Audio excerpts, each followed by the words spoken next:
والسلام على أشرف الأنبياء والمرسلين خاتم النبيين سيد المرسلين مولانا أبي القاسم محمد صلى اللهم صل على محمد وآل محمد وجل فرج وآله الطيبين الطاهرين المعصومين ولعنة الله على أعدائهم أجمعين من يومنا هذا إلى يوم الدين أما بعد فقد قال الله سبحانه تبارك وتعالى في كتابه المجيد وفرقانه الحميد وقوله الحق وهو أصدق الصادقين بسم الله الرحمن الرحيم إياك نعبد وإياك نستعين صلوات محمد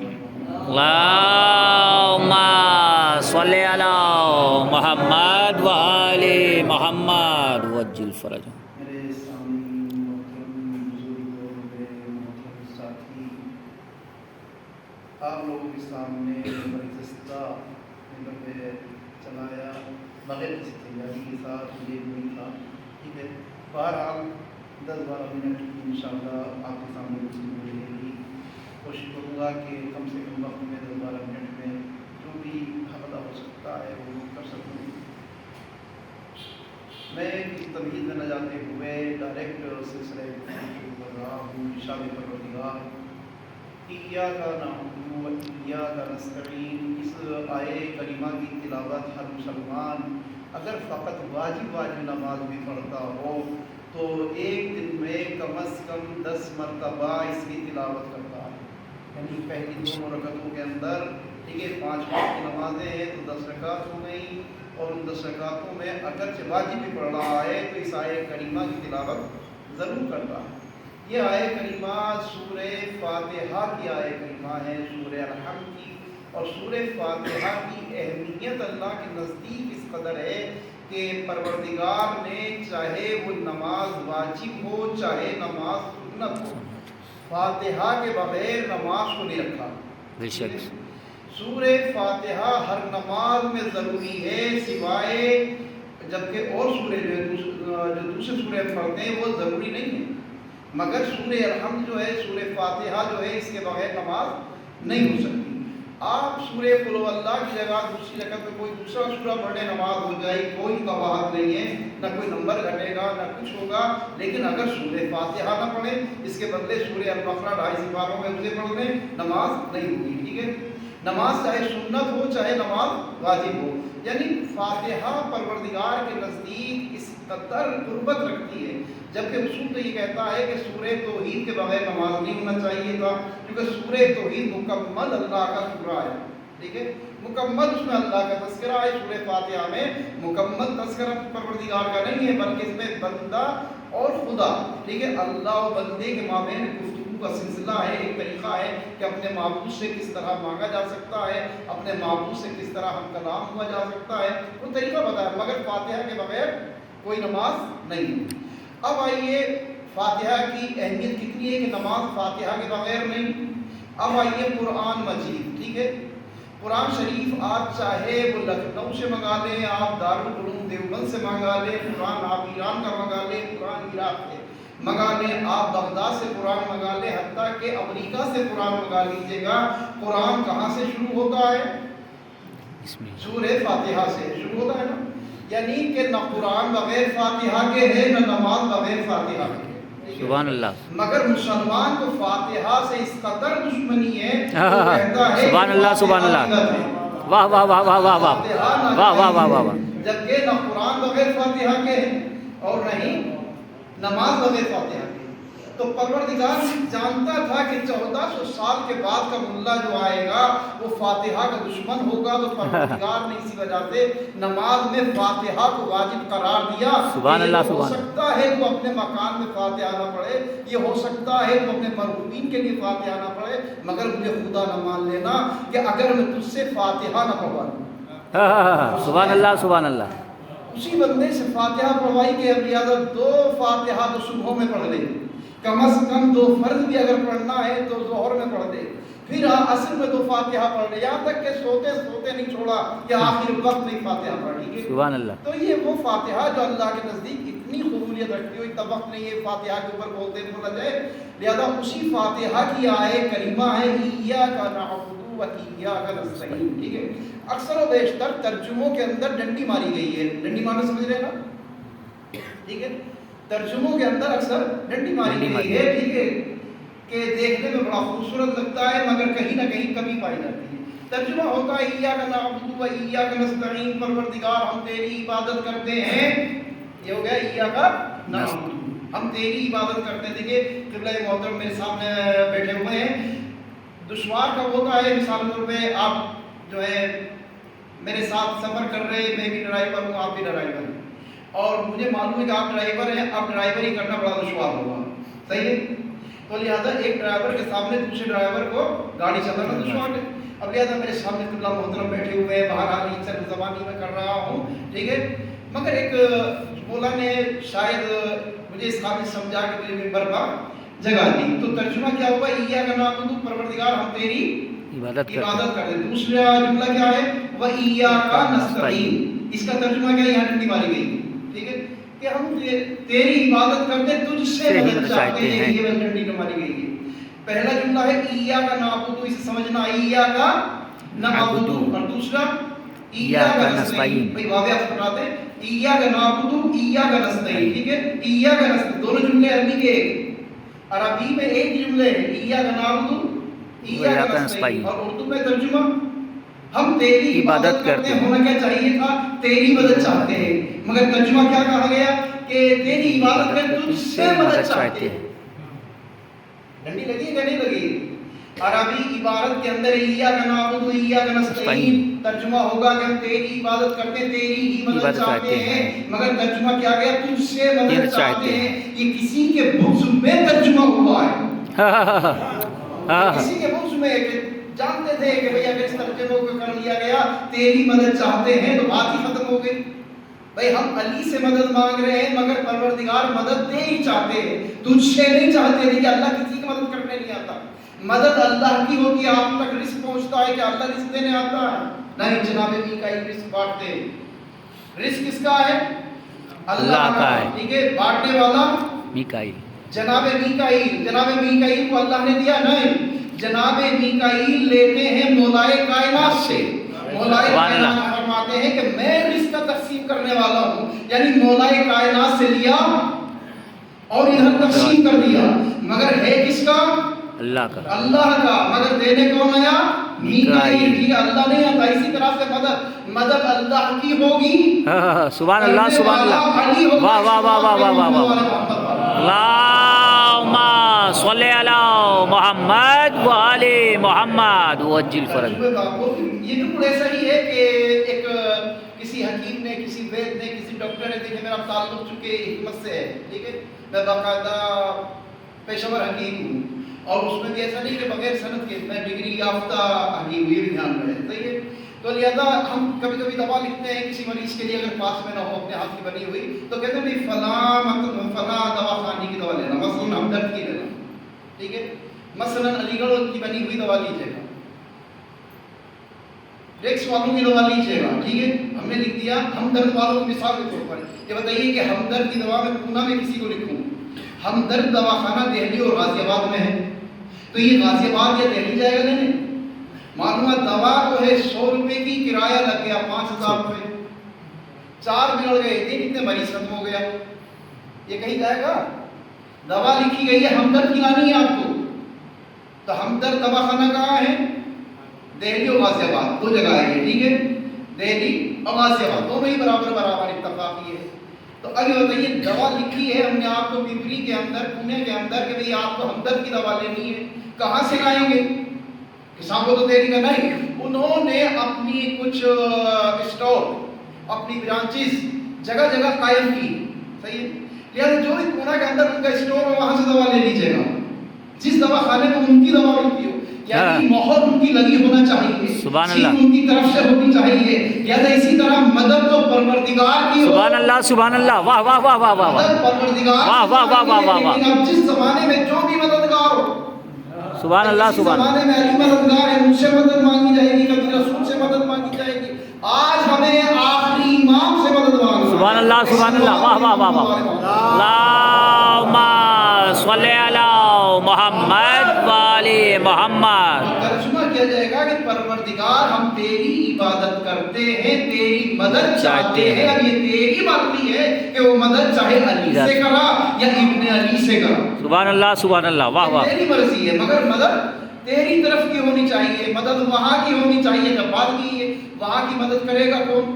جو وہاں سے آیا ہوگا، بھائی جو وہاں کا ہوگا وہی تو کرے گا نا، ہمدرد کی دوا ہماری جگہ تو نہیں ملے گی، اسی میں ملے گی جسے انہوں نے حق دیا ہوگا۔ تو لہذا اگر یہاں والوں کو ہم نے مان لیا اور ان سے مدد مانگی تو یقیناً بدعت ہے، میں بھی کہتا ہوں، پھر وہ غیر اللہ کی مدد ہے، غیر اللہ سے مدد نہیں مانگ رہے، مدد اللہ کی ہے اور کرنے والا وجہ اللہ ہے، مدد اللہ کی ہے، کرنے والا ید اللہ ہے، ٹھیک ہے، جہاں سے مدد ہے وہیں کا کرنے والا بھی ہو، ٹھیک ہے۔ اب مدد کاہے میں چاہیے؟ سوال یہ بھی ہے بھائی اگر یہ مانا جائے کہ دنیاوی امور کے اندر بھی اللہ ہی کی مدد چاہیے تو یہ تو بڑا ناممکن کام ہے۔ ہم دیکھتے ہیں کہ اگر آپ حج کے لیے جانے لگے یا زیارتوں کے لیے جانے لگے، وہ لوگ جو مدد کے قائل نہیں ہیں، وہ کہتے ہیں غیر اللہ سے مدد مانگنا بدعت ہے، تو سب سے پہلا کام تو یہی ہوتا ہے کہ آپ کسی ایجنٹ کے پاس جاتے ہیں کہ بھائی ہمیں پاسپورٹ بنوانا ہے، سبحان اللہ، سبحان اللہ، تو مدد ہے کہ نہیں ہے؟ اس نے کہا کہ اب ایسا آئے گا آن لائن بنتے ہیں، میرا کام تو ختم ہو گیا ہے، آپ جو ہے سیدھا پاسپورٹ آفس جائیے اور وہاں آپ جہاں ڈیٹ ملے گی اور اس کے بعد اس ڈیٹ میں وہاں جائیے گا اور وہ سارے کام وہی ہوں گے۔ یہ بتائیے کہ پاسپورٹ آفس جو یہ کیا ہے؟ یا آپ جا رہے ہیں وہاں جو بیٹھے ہوئے ہیں، یعنی مسلمان جب مدد کا انکار کرے تو اللہ والوں سے مدد کا انکار کر دے، اور جب مدد مانگنے پہ آئے تو یہ غیر اللہ نہیں بلکہ کافروں سے مدد مانگتا ہے، سبحان اللہ، وہاں سارے مومن بیٹھے ہوئے نہیں جن سے مدد مانگی جا رہی ہے، وہاں گئے جانتے کچھ نہیں تھے، بہرحال اس کھڑکی پہ اس کھڑکی پہ اس کاؤنٹر پہ اس کاؤنٹر پہ جگہ جگہ پہنچ رہے، مدد مانگے، مدد ہے کہ نہیں ہے؟ تو اس کا مطلب یہ ہے جب یہ کہا بھائی دنیا میں تو آپ نے یہ بھی مدد مانگی ہے، بغیر مدد تو آدمی ایک قدم آگے نہیں بڑھا سکتا، تو اس کا مطلب ہے کہ دنیا کی مدد کی بات نہیں ہو رہی، دنیا میں تو ایک دوسرے کام آئی جاتا ہے، پروردگار تیری مدد چاہیے، کہاں چاہیے؟ پروردگار دنیا میں تو ایک دوسرے کی مدد کر ہی دیتا ہے، تو نے واجب قرار دی ہے کہ پڑوسی بھوکا نہ رہے، پڑوسی پریشان نہ رہے، ذمہ داری ہے پڑوسی کی مدد کرے، صلہ رحمی کا حکم دیا ہے کہ عزیز اقارب کی مدد کی جائے۔ پروردگار یہاں مدد کی ضرورت نہیں ہے، تیری مدد چاہیے، کہاں چاہیے؟ اهدنا الصراط المستقیم، سبحان اللہ، مستقیم پر تیری مدد چاہیے، سبحان اللہ، سبحان اللہ، اللہم صلی علی محمد و آل محمد صراط مستقیم پر تیری مدد چاہیے، اس لیے کہ صراط مستقیم پر ایک تیرا بہت بڑا دشمن بیٹھا ہوا ہے، ابلیس شیطان بیٹھا ہوا ہے، وہ ہمیں بہکانے کے لیے بیٹھا ہے۔ پروردگار یہاں مدد چاہیے، یہ صراط مستقیم ہے کیا؟ بھائی بہت سارے راستے جا رہے ہیں کہ ہمیں چاہیے صراط مستقیم پہ مدد، راستے اور بھی ہے، صراط مستقیم بھی ہے اور کچھ ٹیڑھے راستے بھی ہیں، تو یہ پتہ کیسے لگے کہ صراط مستقیم کون سا راستہ ہے اور کون سا راستہ ہے جو صراط مستقیم نہیں ہے؟ صراط الذین انعمت علیہم، پروردگار وہ راستہ جس پہ نعمتوں کا اتمام کیا ہے، غیر المغضوب، پروردگار جو مغضوبین کا راستہ ہے جن پہ غضب نازل کیا ہے اس راستے سے حفاظت فرمانا۔ پروردگار تو چاہے گا تو حفاظت ہوگی، اگر تو نہ چاہے گا تو حفاظت نہیں ہو سکتی۔